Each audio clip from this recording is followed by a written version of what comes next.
Good afternoon and welcome back. It's been a little while since I've been around, been dealing with a few issues, and my creative juices were not flowing. Nik the Booksmith put out a book challenge called If I Were a Journal, and I initially decided I wasn't going to participate because I wasn't feeling like I'd be a very good journal. But then I started thinking about it in a different way. What if I looked at it from the perspective of the journal sitting on a shelf? What would it want to be?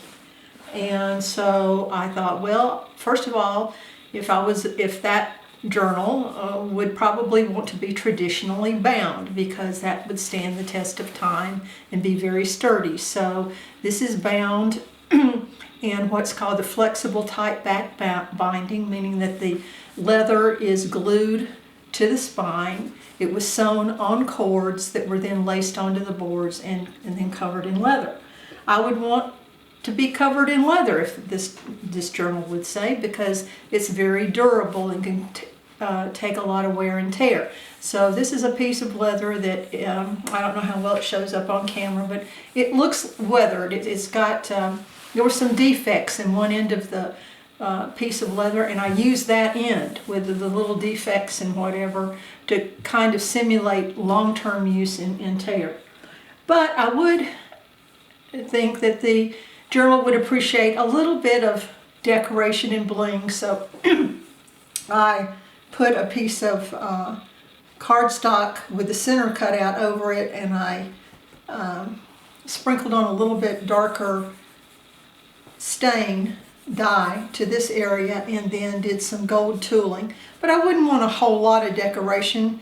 Not a big fan of those Victorian books which have gilding everywhere on the spine, on the covers, or whatever.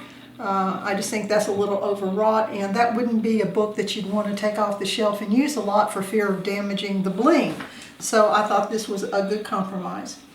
And then the other thing that I thought is I would want the insides, whenever anybody wrote in them, to have words of wisdom, good things to say that might illuminate somebody's life and make it better. And the minute I thought to myself, illuminate, I thought, well, I do have some digis that are illuminated pages, and I would incorporate them in here as part of the decoration. I did use some marble paper that I had purchased in Italy for the inside. Italy is a place that I have lots of wonderful fond memories of, and I thought that would be a good thing for a journal to have. This is some of the illuminated pages, but for the most part this is a writing journal with a lot of blank pages in it, and the occasional illuminated pages. So it's very basic in that it doesn't have a lot of the usual goo-gaw in it that you do with a junk journal. But that's fine, because that's not what this is. This is a journal that wants to be around for a very long time and have lots of uses and lots of love. And I'm not sure, but what junk journals may be a passing fad, and people in the future really wouldn't get it.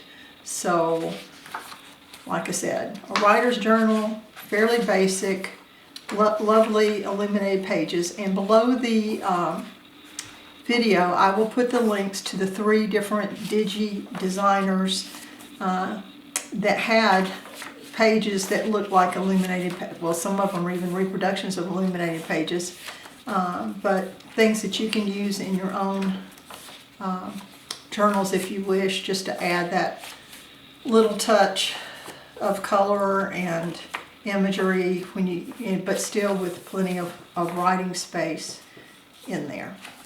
So that is my journal. I'm naming her Perseverance because I had not been making books for several months, and there was a lot of issues that I had to overcome and correct in making her. So this is my entry into If I Were a Journal, the journal Perseverance. Have a great day.